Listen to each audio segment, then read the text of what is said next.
Hey everyone, my name's Christian Smedberg. I'm the marketing manager here at Weinig Moulders USA, and I'm here in Mooresville, North Carolina today. We're in our showroom and we're going to be talking about molders. To help me out with this live demo today, I have our profiling guru, Mr. Shawn Pogue, to help me out. Shawn, come and join me over here.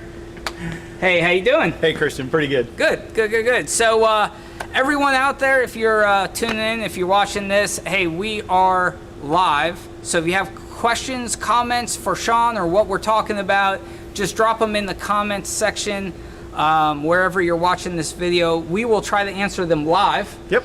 And if we don't get to them, we'll review all the comments afterwards and comment back any answers that pertain to them. So again, if you're watching this and you got questions for us, just let us know and we'll do what we can to answer them. Just fire them off as early as you can. That way we could get to them all in between some of these things we're going to be doing. So we're going to be live for quite some time today. We're just going to be going through a kind of a cool topic, I think. So so we're going to be talking about hoods today, right? We're going to be opening up the hood, looking under the hood. This is kind of like a brotherhood thing going on here. So so we're going to be talking about hoods today. Before we go into the details of it, just some quick notes. We're going to be at multiple machines today. That's right. Right? Yep. Multiple molders. We're going to be looking at multiple types of hoods. So throughout this video, we're going to be moving around quite a bit. We're going to get some close-up shots. We're going to be talking, interacting, answering your questions, etc. So you got us for a while today. Again, if you got questions, comments, drop them in the feed there, and we'll get to them when we can.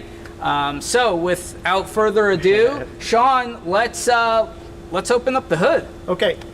Well, Christian, to start off with, this is our Unimat 218. This machine here. This particular one we're going to look at. Right. And we have a couple of different machine styles this way. But the reason I wanted to start here for all you folks out there is just for people that don't really know or are very new with a molder or the situation of how do we run it the best that we properly can. Right. So we're going to start with the most basic of hoods that we have. So I'm going to go ahead and pull this hood off here, the cover. So Shawn, see what's happening are we here. Referring to this entire thing as a hood? Well, that's what we're talking about, yeah, right? Yeah. All right. As an operator out there, when you guys say hood, it's just general zone of one of the areas that surrounds a cutter head. Right. Okay, so that's what we're talking about. Yeah. Now, the main things about the hood are we are having to support the wood coming into the cutting area, exiting the cutting area, and then moving on through the rest of the machine. So there are elements in front of the cut and behind the cut that we have to be very, very aware of how it's set and why. Now, the adjusting the hood itself and the elements in the hood is a bit finicky, right? It's a bit finicky depending on your machine. Yeah, it can be, and where things happen or start to go south or sideways, some folks say, is when we don't maintenance the machine properly and keep things lined up.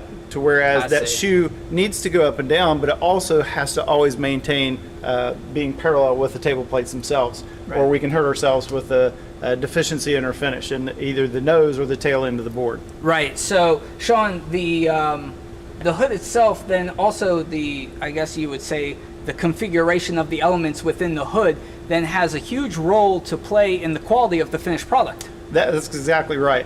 All you guys out there probably know them as a snipe, bite off, snapper, bits, snips, whatever you want to call them. They all have the same end result, a bad piece of wood. Right, so this is, and for anyone who didn't catch any of those terms, this is basically the front end and the back end of the wood having some type of an abnormal cut. That's correct. Right. What would be considered a blemish or a defect. Right, a blemish. That would have to get cut out of that stick, right? Yep. So now you're losing you're actually adding labor to cut those ends, and you're losing material. That's right. Right. So typically what people will do, and unfortunately this has just been going on for decades, but they will say, okay, if I lose X amount of both ends of the board, and we've got a 11-foot board, we sell it as 10. Yep. So it's an immediate loss of income. That's exactly right. And I think a lot of people are just used to the snipe. they're just used to it, and they're just yes. and they're just used to that that idea of I just always have to run oversized or over length boards through the molder to get what I actually want. I've been in a shop. I mean, I know how it goes. You just do it because it's easy. But what we're talking about today is actually going to help operators take measures to eliminate that completely, so then you get better yield. Yes, absolutely. Yeah, right. Absolutely. So and we're going to invite all of you to come to our training class, of course, so that you can learn these things in case some of your operators are skipping a few steps or whatever may be happening there. But we certainly offer those training classes all throughout the year. That's right. Everything that we talk about, I mean, this is a deep dive demo today, but everything that we talk about here would be then expounded on 10 times in a training class. But this will give you a pretty good overview of the capabilities and the configurations of elements within the hoods. Yeah, just a quick training thing also. We actually perform calibrations on the machines. We go through maintenance on the machines and teach you how to calibrate these elements so that they do stay correct for you and not produce those snips and snipes. Right. To the point where actually as an instructor, I'll go through and mess up something on a machine when the guys go to lunch and they got to figure out what happened. There you go. You know? Always a good training exercise. So, Shawn, trial by fire. So before you tell us about how and when to adjust the settings of a hood to get that great finished product, let's just kind of walk through the anatomy of the hood itself. Okay. What elements are within this piece of the molder? Yeah, so in reality, the hood itself is just the extraction point for the dust. Okay, right. That's kind of this circular zone you see here and everything above it. The pressure shoe is actually mounted to another casting piece on the back side of the machine, so it's somewhat independent of the hood. Okay, now hang on, because you lost me. What's a pressure shoe? Okay, a pressure shoe is this solid form on the back side of the cutting area here. I see. So our cutter head is rotating in this direction as it's a power cut, but the pressure shoe is something that's solid on the back side. And the pressure shoe actually has a small beveled ski on the front end of it. So as the wood is coming through the machine past the cut, it just slightly raises that pressure shoe and then holds it parallel to the table plate as it transfers to the rest of the machine. So the pressure shoe has just a little bit of give. That's right. But is able to apply pressure onto that piece. Yes. Onto that work piece for a couple different reasons, right? Yeah. If you think about the nose of it here, that is controlling what happens after the cut itself on the top head. But if you look on this a little closer, you can see the bottom cutter head is right there too. So any power coming up or force coming up off of that knife has also have to be held down. Right. So up here on the top, you can see there's a torsioning spring there. Right. And that's what's going to help us apply and maintain the proper pressure. We're not after a lot of movement in the shoe, just the holding power. Yeah, the holding power so that board is steady coming out of one cut and going into the other. That's right. Right. That's right. All right. So that's the pressure shoe. Pressure shoe. Yep. So the pressure shoe is always on the outfeed of a spindle. Yes, and most of the time, if you look at different portions of your machine with different hoods in those cutting areas, you'll see that the pressure shoe is always on the after cut, but it's also generally going to be mostly a solid piece of metal somewhere. Okay, yep. Because we've already made the width of the product from the left side, and we've already made the thickness of the product from the top. From the top, so the rest of it's under control. Right, all right. Okay? So with that being said, we're just mating up with a machine surface at that point. Yep. Now, pre-cut from the top cutter head, and this side is what we call a chip breaker. Okay. And basically, the chip breaker is a mounted piece of metal up on there, and again, it has a little bit of a slope on here, and that chip breaker is allowed to move up and down a lot more to absorb the different heights in the boards coming in and out of this cutting area. Right, okay. And so we call this a chip breaker, why? Okay, two reasons. Again, because it is a big floating mechanism. Yep. But mainly, again, if we think about that cut, it's coming in this direction. So if the wood is being fed in, the cutter is trying to lift it up. Yes. Yep. So we have springs. Some machines will have air on them. You'll see as we move around the different machines here.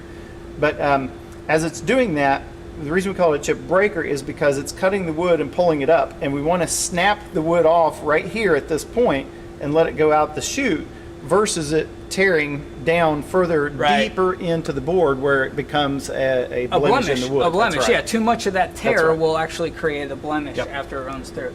All right, so we have, so in this entire hood, we're when we're talking about a hood today, we're talking about the pressure shoe, we're talking about the adjustments, the chip breaker, and then how to basically align everything to get that good finished product. Yeah, so basically there are 4 adjustments to every hood that we're going to do with 4 adjusted items. So we have the chip breaker that must go up and down. Right, sure. Because there are counters, there will be counters on every machine that we were going to deal with. But those counters represent this number that's on the cutter head that we would get off of the measuring stand or whatever measuring device we may have. So that number goes in there and it automatically tells us where to move these counters to in this one vertical movement. So both items are going up and down to mate and give you a parallel surface between all 3 points, the cutter or the knife, the pressure shoe, and the chip breaker. Right, so they are all making a level surface. That's right. Yep, that's sure, right. Sure. Okay, so then we have even more manual adjustments, whereas that chip breaker must move forward to the cutting circle to be a little closer to the knife and close up that circle. That's right. And the same way with the pressure shoe. It's got to close that circle up. So just because we have the correct height based off of the table, it may be well back from the cutting knife. Yes. And it needs to be as close as possible. That's right. Right. So in order to reduce those snips or snappers or bite-offs, whatever you want to call them, we want to keep that knife as close to the pressure shoe and the chip breaker as we can possibly get it within a safe zone, which again we teach in guys during the training classes to, once you think you have it where you want it, take a stick, raise it all the way up. So if something happens, you know, a knot pops out of the board or something gets on top of it, we know we're covering ourselves for full compression and we'll never get into that cutter head. Sure. But we have to control the opening between those 2 elements. That's right. That's so right. if you could draw a line straight down from the center of the shaft onto the board, and then you can actually say, all right, if there's a bite off on one end or the other, we know which item it's coming from. Right. And then we can also see the distance of board that we're actually losing from that lack of adjustment or improper adjustment. Right, sure. From that over spacing, basically. That's right. Yeah. Yeah. So, Shawn, so what I want to do now is I'm going to get behind the camera. All right. And I kind of want you to just kind of go through the actual adjustments. Okay. As if you were going through teaching someone how to adjust both the pressure shoe and the chip breaker. Certainly. Correctly. All right. Yeah. Can all do. right. Cool. Grab your tools. Okay. Just to start off with, we've got the elements are kind of open just a little bit. Wait for Christian to come on over. So on this machine, you can see this is what we're calling the pressure shoe, this outfeed unit, and this is what we're calling the chip breaker. So you can see there's a heavy bevel on the chip breaker side. And again, it's because if we're running, let's say, a single top cutter head, smaller machine, then there's a lot of variations between the rough stock coming into the material, into the machine itself. So we have to absorb more indifference on the infeed of the side of that top hood.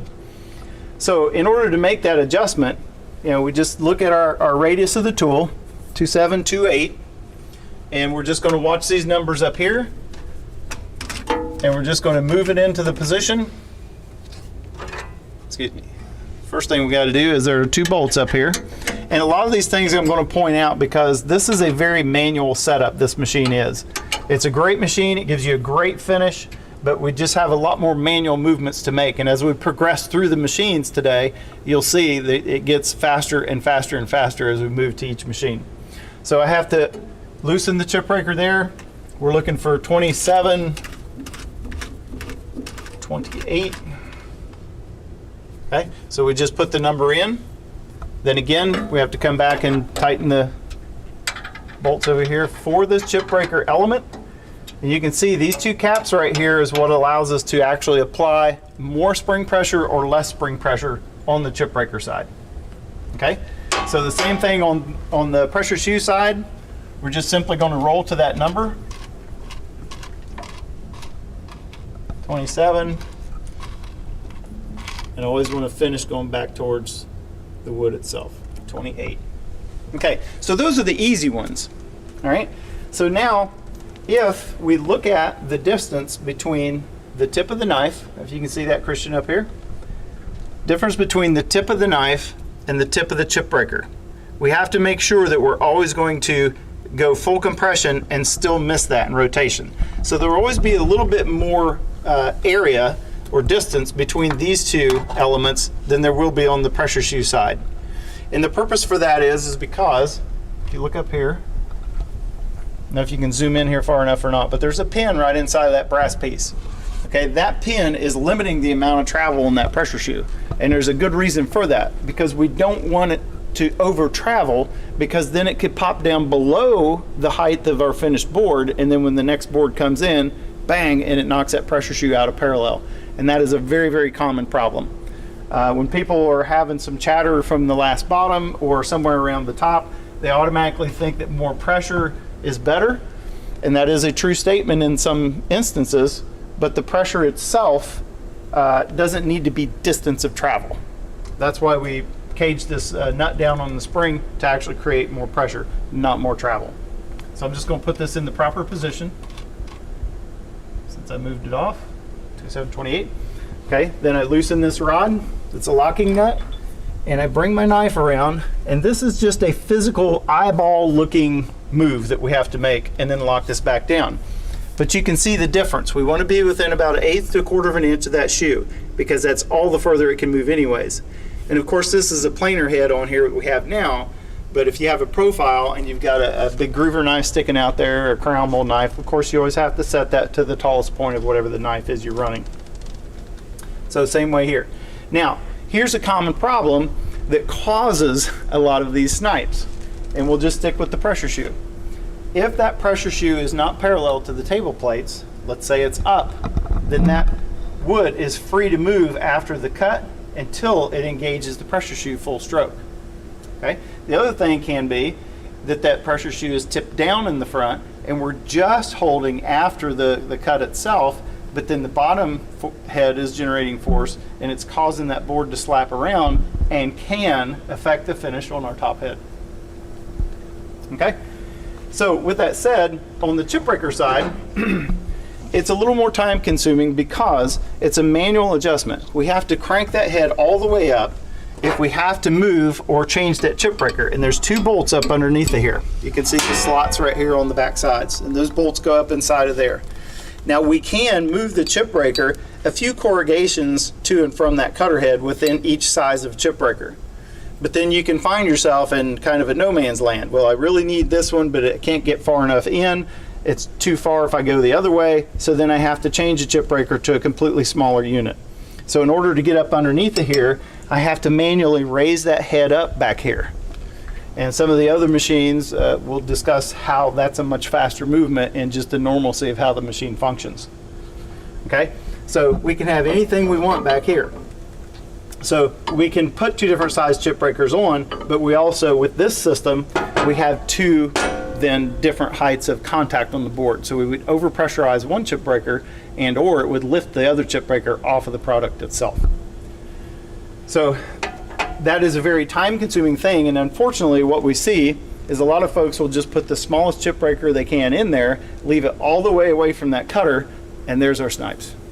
Okay, so that's definitely going to cause us to lose most of the time X amount off of the front end of the board, X amount off of the back end of the board, just because we're being hollered at to make a faster changeover, or we got to get it out, the customer's on their way, whatever the excuse may be, it's all about time.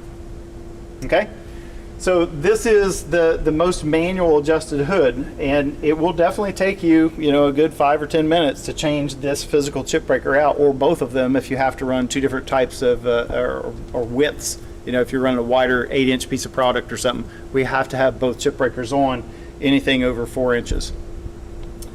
Okay, the other thing that the Chipbreaker does for us is if we slide over here, you can see how it closes up. You can see some of the dust right here. So as the cut is coming, it's also throwing those chips up towards the dust collection point. So it's important to have these chip deflectors in place. And there's a lot of times I'll go into a shop and there's just not any chip deflectors anywhere on the machine, and the goop off of the wood, the acid, the pitch, everything gets up in here and chokes these mechanisms down so they can't move freely. Okay, so it's very important that we keep those closed up. It is also important that we try to keep both chip breakers on because it keeps better airflow through the machine or through the hood. We'll see how many times we can use the word hood today. Maybe we should make that a contest. Anyhow, so that's the basics of a very manual mechanical type setup. Once you get those right, once you do it correctly, and things are always commissioned or calibrated correctly, then it's just simple movements of the machine. It's those visual setups that's going to cause us to either have those problems just because we're in a hurry, or we're going to take the time to dial it in and sell the full 10 feet instead of an 11 footer, and we're only selling it as a 10. So with that in mind, I also want to point out one other thing on the manual type of machine here, and we'll come up and look at the right side spindle, because a lot of times that right side spindle causes us more pain than what most folks want to necessarily agree with. So there's a couple things. Again, this being a basic machine, we have some basic movements, but on some of the other machines you will see that we have very fast movements for these very same things.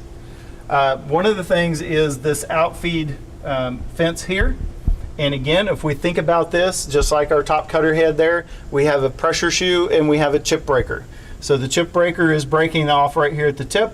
The pressure shoe now becomes the outfeed side of this cutting area. So just to show you, we have a cutter head sitting on here, and you can see how nice and close this fence is.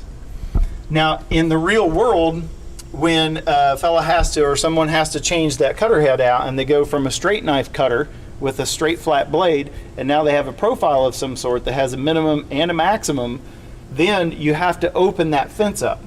So what 9 times out of 10 people will do, just because it's so difficult, the 2 bolts to release this fence are way back here on the back side of that unit.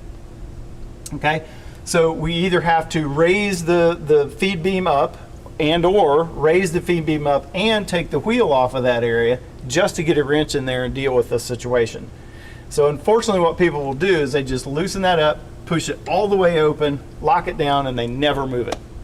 So again, if you look at the center point of that spindle out to the distance of where the edge of our last point of, or our first or last point of contact on the piece as it's coming through, that's going to immediately show you where that snipe is coming from and how much money we're losing with each one of them. Okay? On another machine, the reason I'm showing you this is because the next sequence of machines makes this a very, very simple move for an operator. The next thing as well is this table plate. There's a knob right here, this knurled knob you can see. Okay.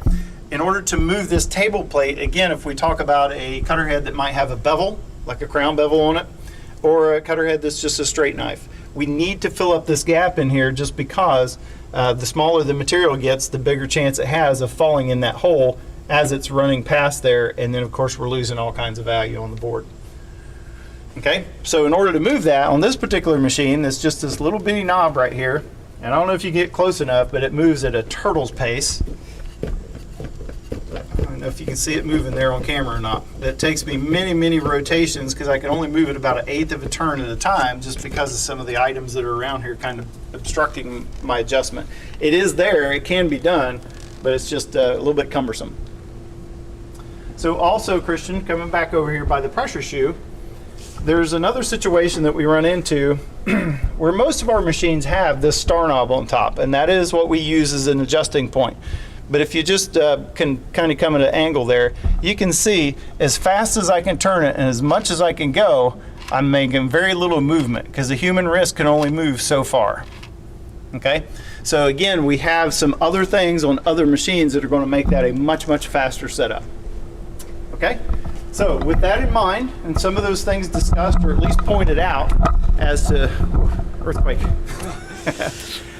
we're going to move to another machine unless Christian has some other questions for me. So a couple things, Shawn. First, I just want to drive home this point, which I thought you made really well, which is that all of these adjustments, they don't take any kind of extraordinary skill level or special knowledge. It's just time. That's right. That's exactly right. So to get to eliminate that those blemishes in your finished product, if they're due to adjustments within the hood, it's not so much, oh, I just I don't understand, or maybe it is, but a lot of it is I got to take the time to make sure things are lining up. That's right. Yeah.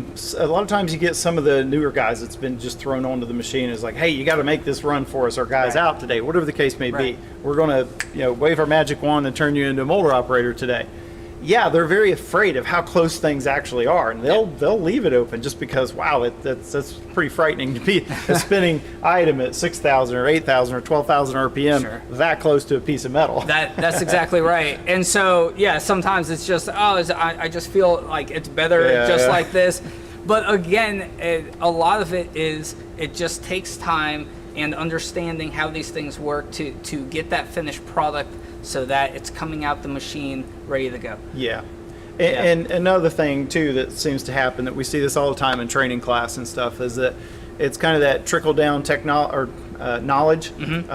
Well, I like to refer to it as the half-life knowledge, because every time someone trains someone else, they're not given all the information or everything they were necessarily Kinda taught like themselves. The game of telephone, right? There you go. There you go. Back in kindergarten again. So as we move from machine to machine, again, real quick, in case you didn't get it, what model are we at right now? We are on the Unimat 218. So Unimat 218, great machine, great production coming off this machine. Yes. But a lot of manual setups. So as we kind of progress through the machines in our showroom here, that time and all that knowledge will show you how Weinig technology actually supplements the operator's understanding, right? Okay. Yeah, and we'll actually then cut down on the time. Yeah, so just to be clear though, I want to point out one thing. Everybody out there in video land knows, you will not see a different finish from this machine to our super high-speed 12,000 RPM machine. It is not about finish quality at all, other than the ends of the boards. That's what we're talking about here. The knife marks themselves in the middle of the board, where we actually have control of the piece, will be the same from machine to machine. So that the quality of the actual cut is not the issue. It's the quality of how we're hanging onto the board and basically kind of extruding it through the machine. That's right, and like you'll be able to see, it's also the amount of technology that goes into the machine to supplement the operator's time, energy, and knowledge to set all these configurations up. That's right. Because as we progress through the showroom today, you'll be able to see where the actual machine will be able to tell the operator a whole lot more to do. There's more information. There's more information, which makes their job easier. They don't have to figure things out or eyeball things, right? And also, you'll be able to see whether it's actually on the machine or kits that you can add on to the machine, things that will make the adjustments a whole lot faster. If it's easier to do, you're going to do it, right? That's right. So that's one of the big things. If it's easier to do, I will do it. Absolutely. So with that said, so it's not about the finished quality on the product running through the machine, but the thing is that over the last decade or two, we've seen more just-in-time manufacturing. So it has to happen quickly, and that's why we focus some of the machines. As we move through this zone of machines that we're going to talk to about, the RPMs change, therefore there's a little faster throughput. So faster setup, faster throughput means more product, more money, the whole 9 yards, and keeps the lights on and all that happy stuff. That's right. So the whole just-in-time manufacturing process that we've been forced into, everyone has, any machining builder at all, we have to meet the demands of our customers, and that's where they are now. So all of these machines are really focused on getting the changeover to happen faster and faster, easier and easier. Okay. So, Shawn, where are we going now? Now that we've talked about a very manual adjustment on this Unimat machine, where are we going? We're going to take this party on down the road and look at a Powermat 700. All right, so everyone, we're going to kind of shift to another area of our showroom. Come along with us. Just stay tuned. We'll bring the camera. You don't have to do anything, right? But again, if you have questions or comments, put them in the questions comments field. As we move over to that other molder, we'll look at the feed, and if we can answer anything, we will. All right? 2 minutes for a coffee break, folks. Yeah, coffee break. Go get them.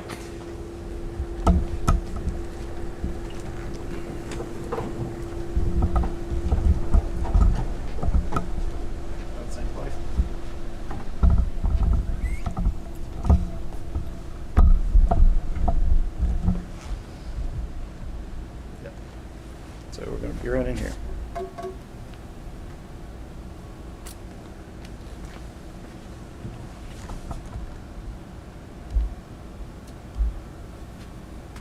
We got any questions over there, Christian?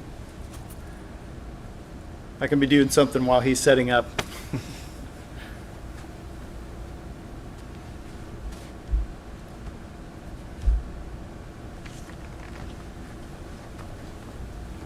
Okay, we're going to get back at this. So this is, just to kind of give you an overview of the machine, this is a Powermat 700. We have several different versions of the Powermat 700. This one in particular we call a hybrid. It's a hybrid, and there's also a whole nother video on this as to why we call it that. But in a nutshell, it's starting to mix some of the power lock tooling technology. We're starting to get into where we're sharing some old styled spindle scenarios with new styled power lock tooling. Right. So Shawn, real quick, just so everyone kind of understands where we're at another spindle on this Moulder, and already I can notice the hood looks totally different, right? Yes, that's correct. It's totally different. So you're just going to kind of walk us through the same type of adjustments, absolutely, but on this machine. Yes. So we still are dealing with pressure shoes. I mean, am I in? We need to bring it back this way a little bit or something. All right, he's going to hang on for the ride again, folks. You're plugged in there for your power. Okay, same elements apply. We still have a chip breaker. We still have a pressure shoe. We still have the same adjustments that have to happen. Now they're just going to start getting a little bit easier. So with that said, we still have a tool radius that we're going to deal with, a number that we have to go to. Okay, so anytime that we have a different number, and now you'll also notice that on this machine, these counters are now digital. Okay, how can we get a digital counter on the machine? Because we are actually driving all of this information through a software called PowerCom.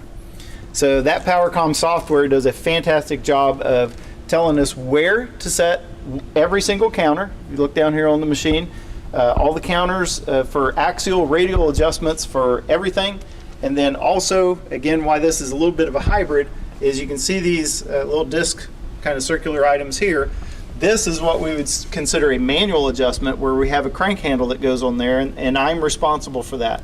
This one is actually a servo-driven adjustment, and on this particular machine, both of my top cutter heads are moving through the PC and the servos, and my left head is moving through the PC actions and the servos. Also, of course, the feed beam has to come up and down with us. So those four adjustments are four adjustments I now don't have to make anymore, and it quickens that setup just that much more. So even with the pressure shoe scenario, still the same thing, but also I want you to notice I don't have to have a lot of tools to do any changeovers on these machines. Everything has a kip handle. It's a very simple lock-unlock scenario, even to the point where too many times, like on the hood that we just looked at on the Unimat, because we have a tool there, unfortunately our German friends across the pond send us a wrench this long to tighten that nut down with. It doesn't need to be that tight. So what happens is people continuously strip the threads out of the hood. So here we actually have some needle bearings up underneath of this clamping unit. So very easily, that is all the pressure we need to put onto that, and that is a secured lockdown hood. So you can notice we have the same type of handles over here on the pressure shoe to allow us to move that pressure shoe in and out to catch parts or portion of the profile that we want to, and then of course here to move the pressure shoe to and from that cutting circle. But while you're in this zone, Christian, I'll go ahead and make this adjustment. So here's our pressure shoe, and there's our tool radius. So on the top, it's showing the true value of the tool that we're actually shooting for, and on the bottom is actually physical value of where we are sitting at. And you can notice, I hope you can see the flashing arrow there. So it's telling me which way to crank this counter, and then the arrow flips to the solid side, and then we make a straight run towards the finished number. And once those two align, within a couple seconds, the top line will disappear. That reports directly back to the PC saying that particular adjustment is exactly where you asked me to be. That's where I'm going to paint it to be. Okay, so these two adjustments very quickly. We just turn that around, and if you go too far, the arrow starts flashing again to make you take the slack out of the threads. On the other machine we just looked at, there's nothing but training that teaches me how to do that. I don't know, I can just run right to the number, but I'm on the wrong side of the threads and it's leaving too much movement per se. So I'm just following this until my arrow goes solid. Again, I can be a very green operator. I'm just taught how to follow sequences. I want to follow this through A, B, C, D, do the next thing, A, B, C, D, and then go run that product. So once our counters are in place, we just simply lock those down. Now, another thing, it's called Easy Set.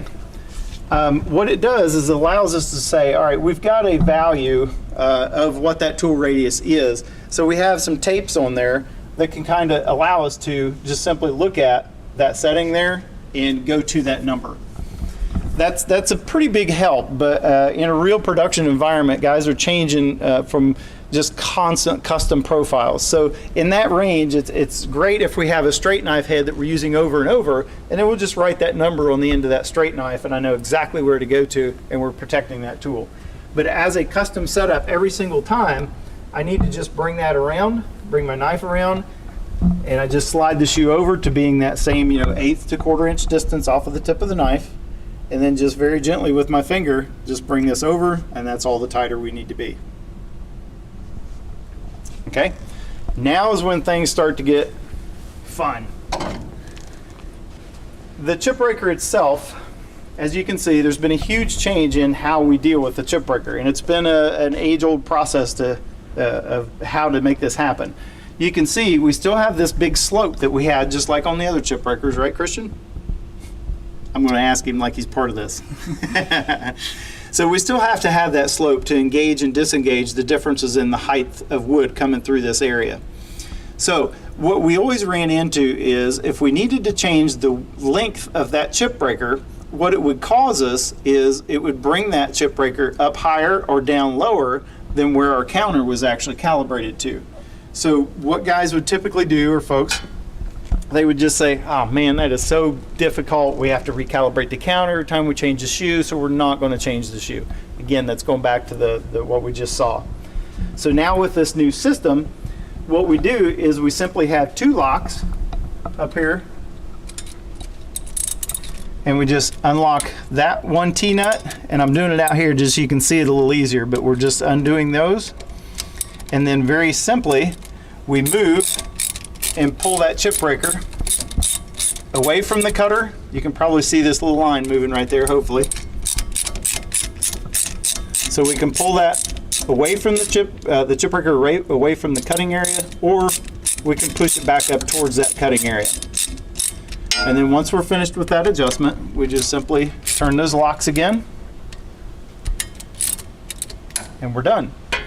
So the reason this works so nicely is we're moving on a parallel surface to the table plate. So now this number will never ever change on us. We never have to recalibrate that. Of course, unless something happens down the road or the thread pitch is getting worn or something like that can go down. Now here's another awesome benefit to having that style Chipbreaker. Come on around here, Christian, so you can look up inside of there. You'll notice that there's 2 different extensions of that same Chipbreaker, but we're on the same parallel height itself. So if we could kind of think about why would that be so important, Shawn? If we're running like an exterior door jamb or a crown mold or an offset heavy casing of some sort like that, you have a really high point and you have on the knife, and you have a really long point sticking out of there. So we need to be at different holding points off of the end, or in the contact point of those Chipbreakers like we've talked about earlier.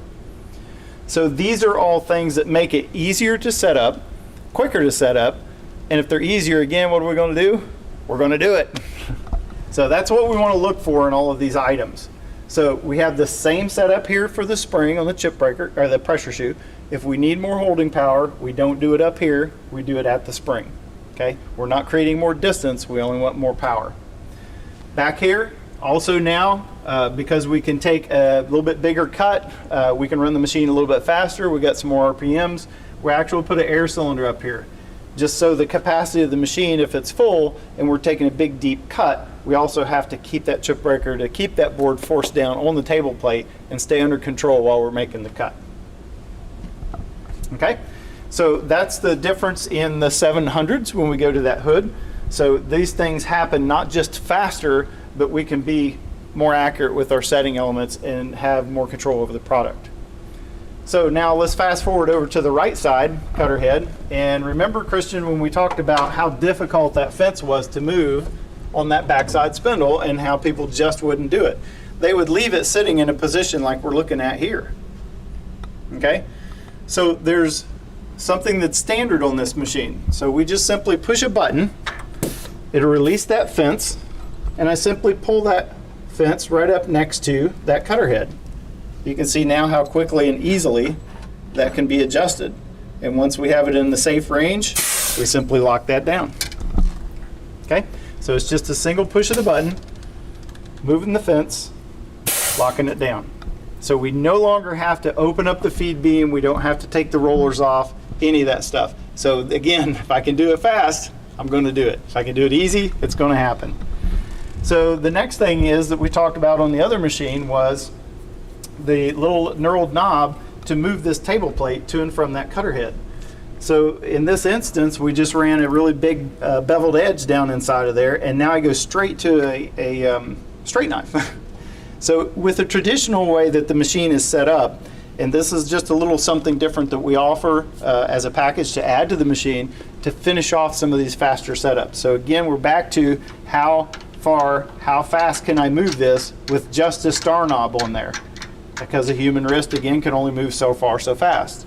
So what we do is we take those star knobs off, we put nuts on these 4 elements here, and now very quickly, come on in here, Christian, you can see how fast we can make the adjustments on this table plate.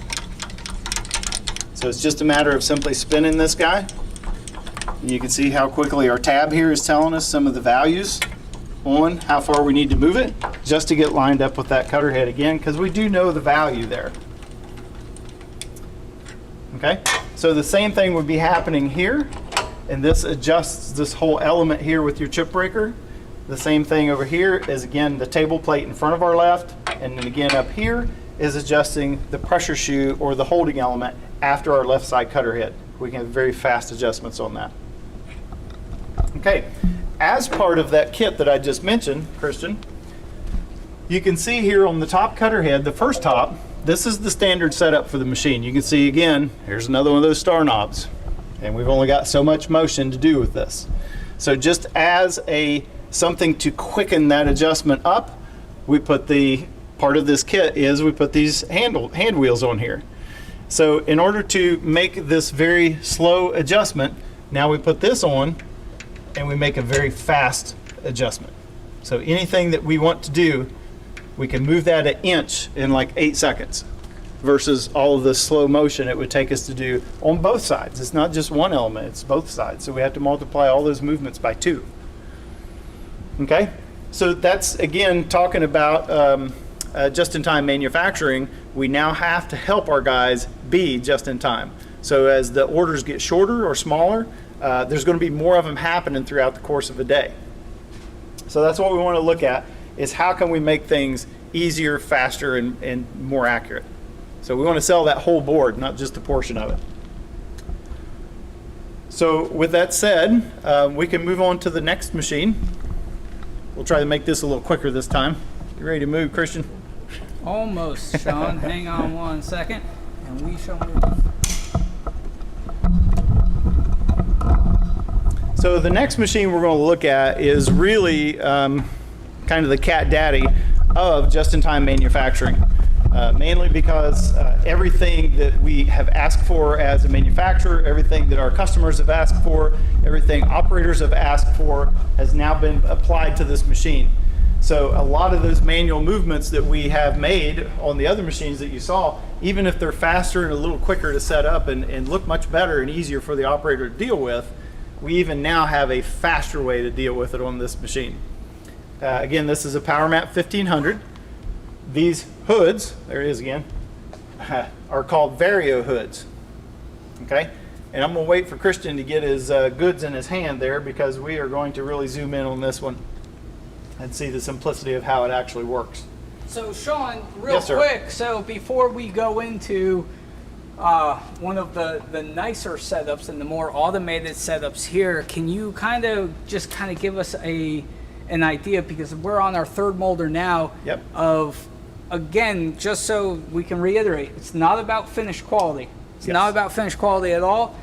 It's about the technology inside the machine to help the operator to produce changeovers quickly. And there's so much actually between the 700 that we were just at in this machine, or even 218 700, that we're not showing the differences. That's right. Just the hood itself, we're focusing on those differences. That's right. And mainly just the top hood. But also you can see, and the reason I wanted to bring up the fence on the right side is just because it's such a painful thing for an operator to deal with, that now if they know that there's something out there that can help them a little more in those zones, because you get into the cabinet manufacturers and they're grooving from the right side, and they're losing 6 inches of that board, nose and tail end. That's just production down the drain. So again, just to really drive that point home, it's these different models, these different steps of the Weinig profiling array, I guess you would say. They include elements within the hood that make changeovers faster and easier, and therefore you don't get snipe on your boards and you're getting finished products. That's right, from tip to tip. That's a good board. So again, and Shawn said it a lot of times, if you make it easier for the operator, they're going to do it. And if they do it, then you get a better product. There's no labor on cutting off those ends. You have your board at the end of the day, and that's what you're after. Yeah, that's right. And the more simple the movements are to make, the more technology is telling you how far to move them and which direction. It could be a much less skilled operator necessarily to run a machine like this, because they're following directions. As long as they can read and write and understand, take input from something or someone, then they can set this machine up. So we did have a couple questions. Yes. So real quick, before we go into the 1500, which is the machine that we're in front of right now, a couple questions. One was about the star knob. Okay, so how fast does that star knob actually get into position? I did kind of a quick calculation just to say, all right, this is the difference. If I needed to move, let's just say the pressure shoe. If I needed to move that pressure shoe 1 inch, okay, it takes me 1 minute and 30 seconds to do that 1 inch movement with the star knob. Okay. It takes 8 seconds to do it with the hand wheel. Oh wow! So so now that's pressure shoe and chip breaker at 1.5 minutes. So that's 3 minutes of any changeover that I'm going to do. That's right.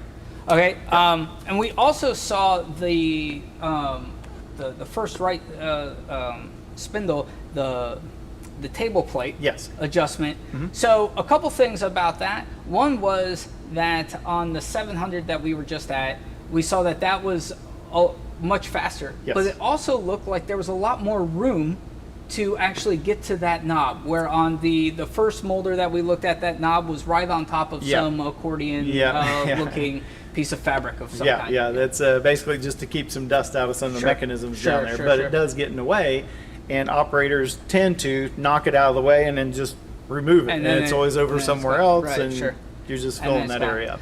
So not only is it making it faster, but it's making it easier, and that's just as good as faster a lot of times. And another thing, I don't mean to interrupt there, but another thing that does for us is it gives us feel and feedback on if that table, because a lot of times those table plates, as you all know, is pretty close to any of the bed plate lubricant ports, excuse me. So as that lubrication over the days and months and years, that lubrication can get down in between those table plates. So a lot of times if it's too hard to move by hand, they just stop moving it. That's right. Well, that should be a red flag. An indicator. There's some maintenance that needs to be done here. That's right. So the more it moves and the more freely it moves, then we'll know if something's not right. We need to look at it. So almost the more that you use a lot of these, you understand, okay, this needs some maintenance right now, or this doesn't. If you're not using them, then you just don't know. That's right. That's right. So that's same another with reason. That backside fence. People just leave them out there. Well, what you don't understand is it never gets moved, but it gets stuff piled up in behind it and just blasted kind up inside of of wedges there. it, and now all of a sudden it is moving, even though you're not moving. That's right. Right. And again, creates a snipe. Right. So, or a snapper, as we've learned today. So, all right. So we're moving through the showroom, everyone. We got a couple more machines to show you. This is a Powermat 1500. That's right. A lot of great technology in this. Shawn will get in it, but just a couple things. Remember, we are live, so if you guys have questions or comments, put them in the chat there, and we will get to it and we'll answer them. We'll even show you on the machine what you need to see.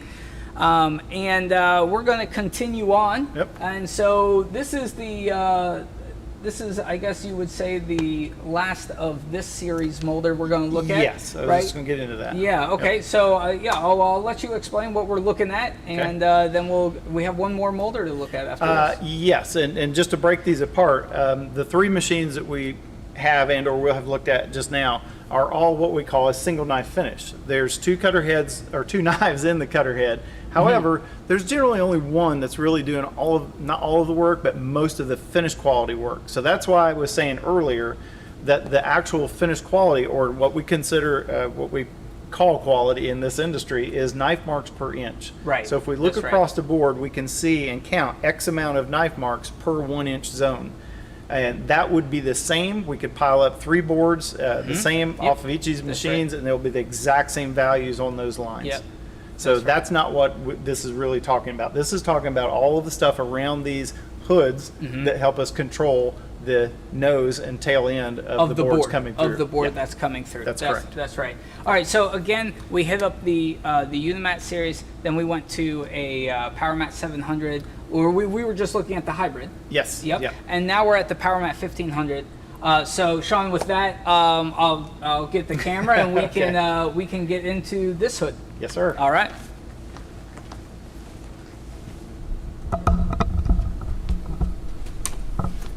So one of the things about this machine, if we just kind of back off a minute and look at all the controls along that gray line on the front of the machine, this machine is entirely controlled by servos. Okay, I say entirely, I should put quotation marks in that, air quotes. But all of the adjustments of the spindles, both radial and axial, are done by the servos through the PC up there, based off the information that we got off of the optic control measuring stand, which gives us the minimum, maximums, and axial values on the tool versus where they should be hitting the wood. So with that said, there's a lot of times where some of our customers, just because of certain safety aspects, they cannot have a spindle turning on the machine with the hood open. So there are some pretty cool items that come with this now, such as this fence here. You can see it's actually mounted on some TSK rails. We have 2 air cylinders. So as we close the machine down, we tell it to go to position, we start up the spindles, and we simply push the board in the machine. As it's coming through the machine, after it makes its cut there on the left, this fence comes over, this guide, applies itself to the side of the product. As the board exits the machine, the side guide returns home and preps itself for the next thing to do. Okay, so there's a lot more, again, talking about the just-in-time manufacturing. There are customers that will run these machines and they might put 2 sticks through there for one particular profile, shut it down, change it over again, run 10 sticks of another board, and then it could be 200 or 2,000 feet of the next product. So it's a very, very versatile machine and very flexible. So what helps us get through that from an operator standpoint, again, we still have the same elements, pressure shoe, chip breaker. They both have to go up and down, and they both have to come to and from that cutting circle. So what we have done with this type of hood, which again we call a vario hood, we're now taking both of those movements of the chip breaker and the pressure shoe, and we're making them happen at the same time. So as we can see here, the chip breaker and pressure shoe are moving up and down at the same time. I don't know if you can see that or not, Chris. You might want to zoom in there a little bit. Try not to hit your... So you can see both are moving up and down at the same time. So then also, the chip breaker and pressure shoe, with one adjustment up here, are now moving to and from those cutters. So as an operator, all we're looking for is the adjustments in and out and up and down. And both of those are being controlled, again, through the optic control stand, through the PCO on the machine. And what it's doing is it's bringing us back to having a desired value on the top line, an actual value on the bottom line, and then all I am doing is bringing those two numbers together. There you go. So we're still flashing. We're going to make a run right past that 2300 number.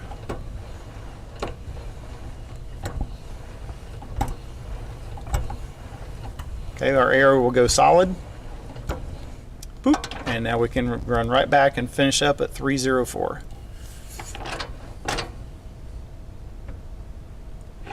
Okay, so that was both the pressure shoe and the chip breaker moving up and down at the same time. So now what it's going to do is take the maximum tip of that profile, and the chip breaker and pressure shoe are going to move in to that area. So the slower I go, the harder it is to see. So I'll just do that a little faster. So you can see them tightening up on that cutter head.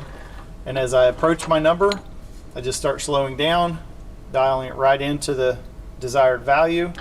The numbers match up, the arrow goes away, top line goes away, and we are very, very close now on the tip of the knife versus a chip breaker and the pressure shoe. So you may ask, well, what's the big deal with all this?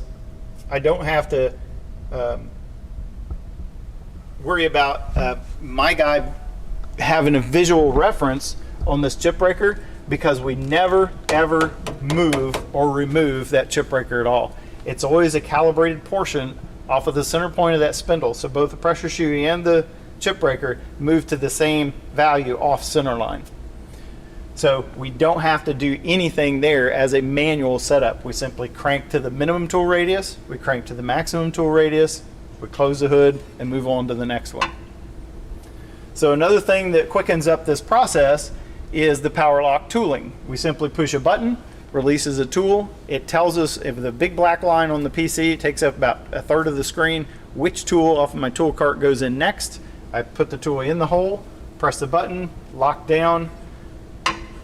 I then lock these two items, which is securing that hood as one piece, and move on to the next setup. So the cool thing about this now is also these very same adjustments are done on our left hood. We don't have to worry about all of the extra manual non-countered movements that have to happen. So we can very simply do the same thing with the chip breaker and pressure shoe on the left hood.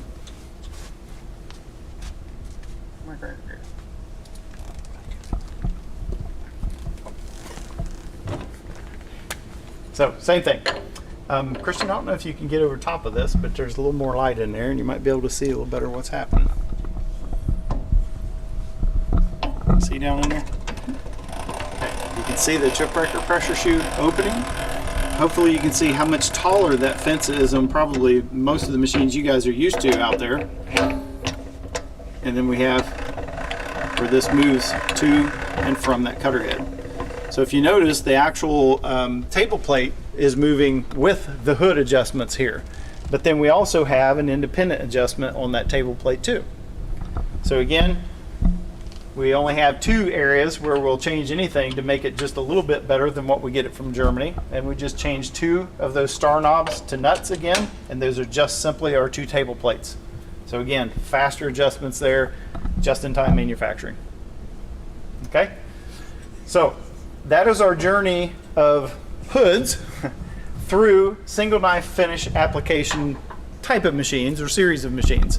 So we went from a completely manual, very cumbersome type of setup to a very simple operation for anyone who can read a number and make the adjustments to the machine.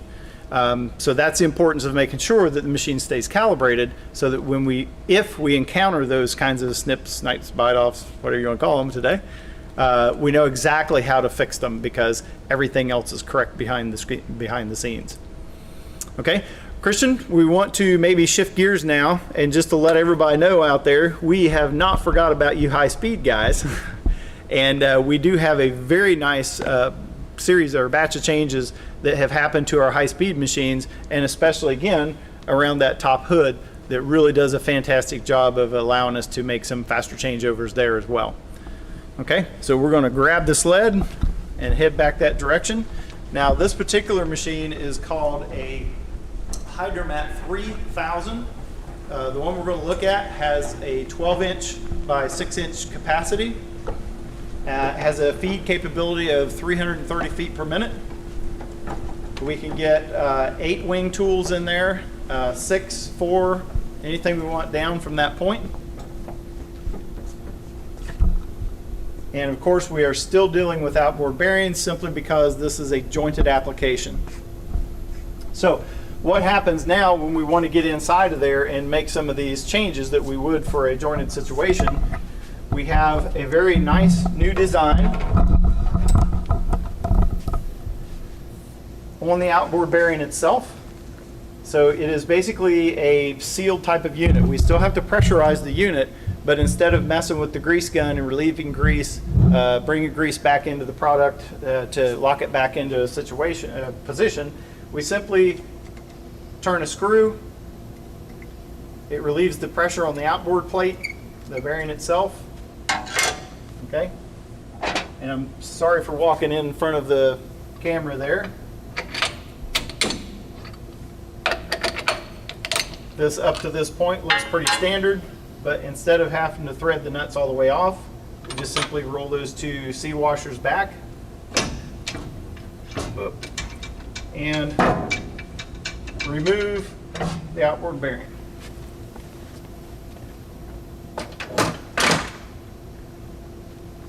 Okay, now if we look up in here a little bit tighter, Mr. Christian, we have now taken some of these setting aids that we have had on the other machines that we have looked at already, and we now have moved them on upstream to a jointed application. So if we look over here on the Chipbreaker side, we have the same thing going on back here. That locking system on the back side, we make the adjustment, and you can see a lot better here now of that parallel movement of the Chipbreaker, just because there's more of it out here. So again, release, make your adjustments, lock it back, and then if we need to make the adjustments there, we still don't have to get up underneath of here to make to release the Chipbreaker itself. So therefore, we don't have to take the time to allow the machine to run up higher just to get to that point, because it's more time. We're taking more time in a changeover. So anything that we don't have to move, we don't ask it to move. But this machine too is kind of a hybrid as far as the adjustments that it has on the front, whereas we have some servo motors and some manual adjustments that need to be made. So of course the manual adjustments are up to me to make, and I may have jumped over something, but a very cool feature within the PowerCom system is if I have failed to make a manual adjustment but the machine has done its part, it will bark at me on screen over there and say you have forgot a manual position adjustment, and you simply walk over in front of which spindle has a flashing arrow in front of it, and we look for any line or any counter that might have our 2 lines in there again. Okay, so this being a 12-inch machine, there are 2 pressure shoes back here that we would need to adjust if necessary, and you can see we're using the same style kip handles to lock everything down, the linear bearings or the needle bearings up inside of there, so we don't have to have a ton of pressure. And all of this stuff again has come from let's say trickle down and or trickle up technology to make things much easier for each of these setups. So traditionally folks would think about a high-speed machine as being, well, you know, it takes longer to set up, you got to deal with joining stones and hydro heads and all that stuff. It's an accurate statement. But the other thing is like, we'll make up for it by running 300 feet a minute or 600 feet a minute or 200 feet a minute, however much they want to.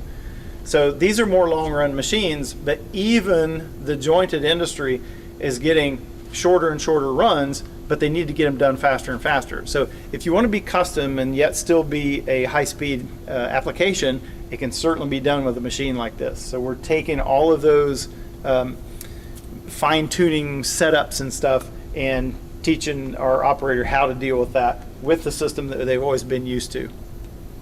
So up underneath it here, we're looking at a 6-wing tool in this one. same deal. We simply move that to and from the cutting circle. We can have an offset in the chip breakers again. All of that same stuff that we have for the single knife finish now applies in the high-speed arena. Okay, even you guys are going to love this one. Any of you jointed folks out there, the same deal on the right side fence that we were just looking at. Hit the hole, Shawn. Same push button scenario here. We push the button and this entire fence moves for us, and it is coming up here next to that area. So the cool part of this one is it is actually air over hydraulics. So the hydraulics can handle the heat that's going to be generated on some of these fences and stuff without losing its holding value. So everything that is clamping after a movement of automation will be clamped with an air over hydraulic scenario, such as your outboard plates. Once the movements are finished being made, this unit right here will lock that whole outboard plate and hood, because it mounts from the casting all the way out here, and we basically lock it into the base. So we form a square around the product that's running through there. So it's almost like a true extrusion, except we're not forcing it. So just wanted to let you know that there are lots of changes on this machine for the high-speed application, and there's some pretty nice other features on this machine. But to go through them all, maybe we'd like to invite you down or up, depending on where you're from, and come and have a personal demonstration on the machine, especially some of you guys that already have high-speed molders running. But at this time, I don't know, I just invite Christian to come back into the camera here, and we'll see if we can finish this thing up, let you guys get back to work. Yeah, okay, so thanks, Shawn.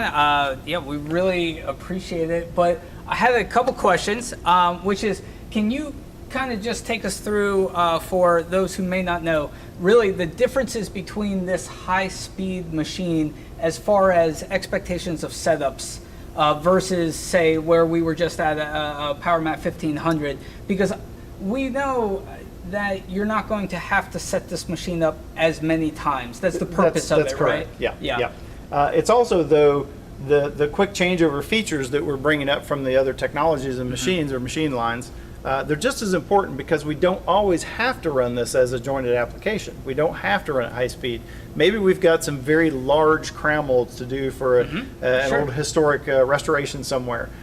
We've got the 12-inch capacity to do it with, so let's not run it necessarily as a high-speed scenario, but just run 2 knives in there, or maybe 3, just to break down the chip size and get a really fine quality finish. But we're not joining, so we don't have to run it fast. Right. So it's a good hybrid type of machine. So it is kind of a hybrid, but it definitely will accommodate those high-speed applications. Yes, absolutely. And with a lot of the high-speed applications, the setups, then you're not setting it up normally as much. That's right. Right. Yeah. Okay. Yeah. Typically, if the guys are using this as a truly high-speed jointed type of machine, they may set it up and run for a week or 2 on bevel siding or beaded siding or something like that. Just some board program type of thing. But to give you kind of a general overview, let's just say a 3-head change, top, right, and a left on a high-speed machine like this. To do that, get your joining stones back in place, get your heads pumped back up, all the things that come with these extra accoutrements that we use on a high-speed machine to get that high speed. It is very easy to say we're looking at 5 to maybe 7 minutes per spindle on each of these setups. And then, of course, you have the feed beam that has to go back in place and all the things for your height and width. So it does take a bit more time. Yes, for sure. So really, so we've kind of gone through 4 machines today, and before we call it quits for today, I want to kind of do a quick overview. So we started with the Unimat. Now, before we go into each one, I just want to say, and you can back me up on this, there are applications out there for every single one of those machines that we looked at today, right? Yes. It's not that, oh, well, one is just so much more superior than another one, so why would you other? No, there's applications for every single one. I mean, that's why we have them. And it covers everyone. You know, Weinig knows where our roots came from. You know, everybody starts somewhere. And we need to cater to those folks just as much as we do the huge corporations out there that have, 30, 35 of our machines, whatever the case is. That's exactly right. I can't emphasize it enough that it really has to do with your specific application and what you're running, what your process flow looks like, what your labor force even looks like. It has all these little variables go into what machine is the right fit for you. So all of these machines have their place, but to just go through them, we started at the Unimat series, and that's a manual machine where you have the pressure shoe and the Chipbreaker, and you have manual adjustments both up and down, but then in and out as well. That's right.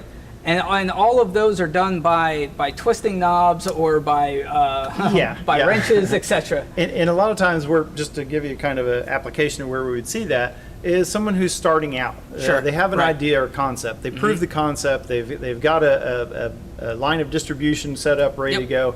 They may only run it 2 or 3 days a week. Right. Sure. And they may only do 2 or 3 profiles a week. Well, again, right. And so they're not having a profile catalog of 500 profiles, nor are they saying, oh, well, we'll take custom stuff every day. Yeah. Right. So they have a fairly understood line that they're going to be running. Yeah. So just for instance there, a very proven company that's just south of us down there in Charlotte, just recently, they have been in business for 60 some years running the same 15 products for the industry that they're in, which is a secondary product for something else down the line. But they just bought a 218 because it did everything that they needed it to do. There you go. And they may change it over 3 or 4 times a day. Again, it goes into the specific application that you have. We'll find the machine that fits. So we went from the Unimat then to the Powermat 700, and now instead of some eyeballing adjustments, now we have digital counters. That's right. Yeah, we're having a gathering system of the PowerCom system. That's right. Gathering the information and then sending it out to the areas that it needs to be. And us as an operator, then I don't have to be such a highly skilled guy that knows how to tweak and juke everything just to make it work perfectly. I won't even say highly skilled, maybe just highly experienced. That's because correct. A lot of that just comes with term. experience, right? So you don't have to have 10 years of Moulder operator experience.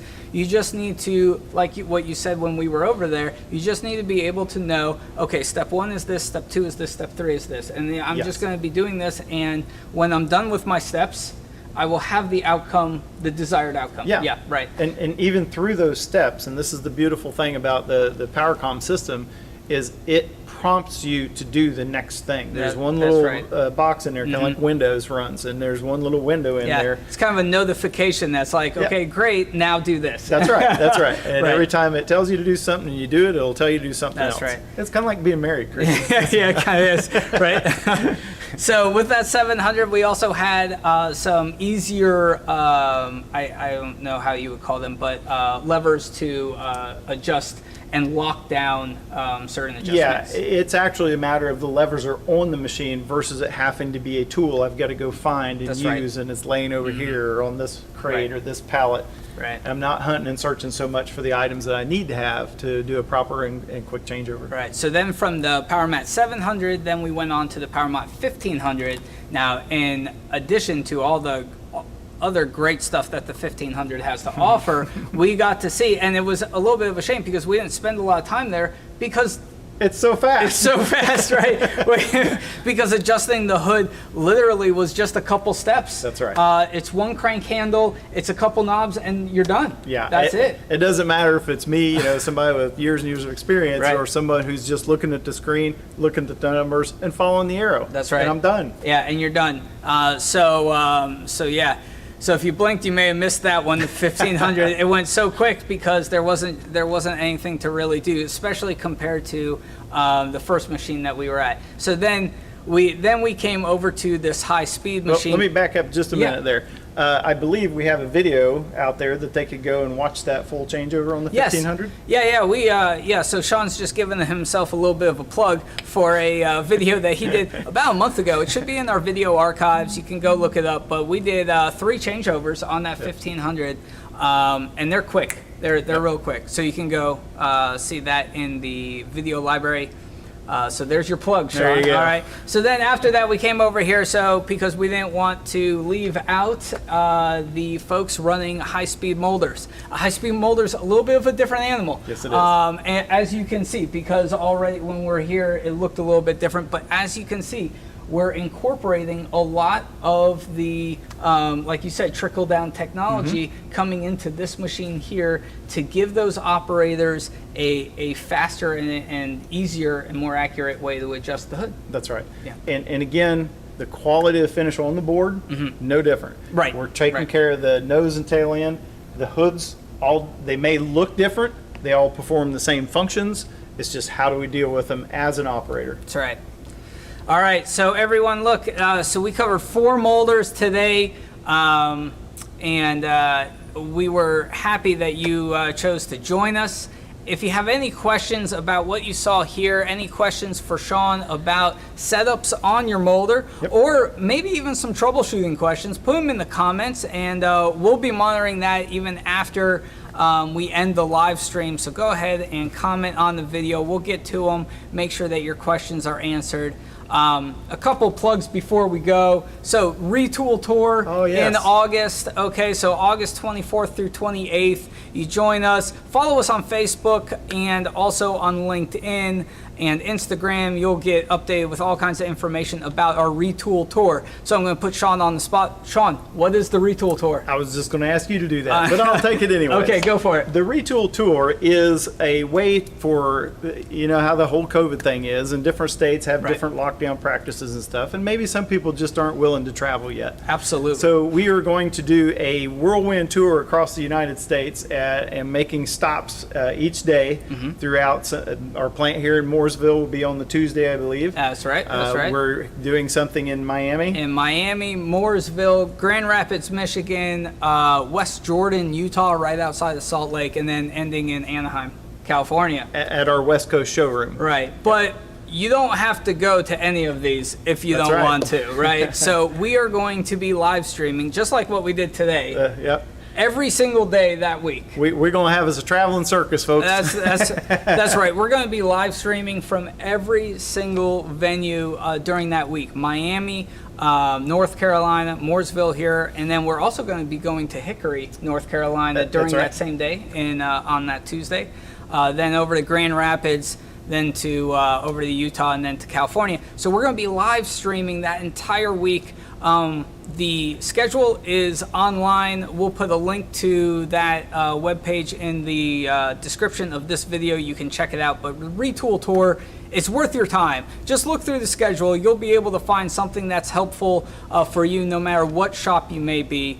So be sure to check that out. So that's plug number 1. Yep.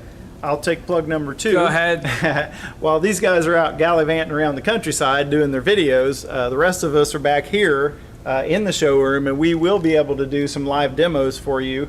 If you call in, I don't know how that process is going to work, but the showroom will be open for visitors if they want to come, and or we can have some devoted live demos through maybe a Zoom video conference. So that entire week, August 24th through 28th, we will be open here in Mooresville for any in-person demos that you all may want to partake in. Of course, our showroom is open all the time, Always. Shawn. Yep.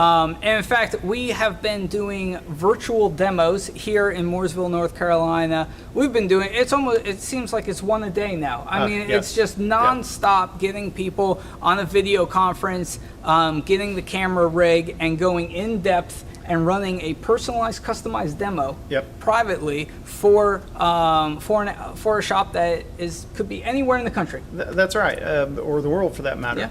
The thing that we are going to continue doing is, of course, this COVID thing has got to end sometime, and when it does, this is definitely going to be another tool in our tool belt to be able to offer our customers this option, because let's just say you're a small shop guy. You maybe have 10 or 12 guys in the shop. It's hard for you to break away from that daily routine. So it's a lot easier for you to take a long lunch or something thereabouts in the afternoon, go sit in the air conditioning and have something to drink, and let us show you how these machines function. I agree, and we've been having a lot of good success in getting not only 1 or 2 people from a shop to participate in a demonstration, Yeah. but now 5, 6, 7 Yeah. people, because it's not the time commitment, it's not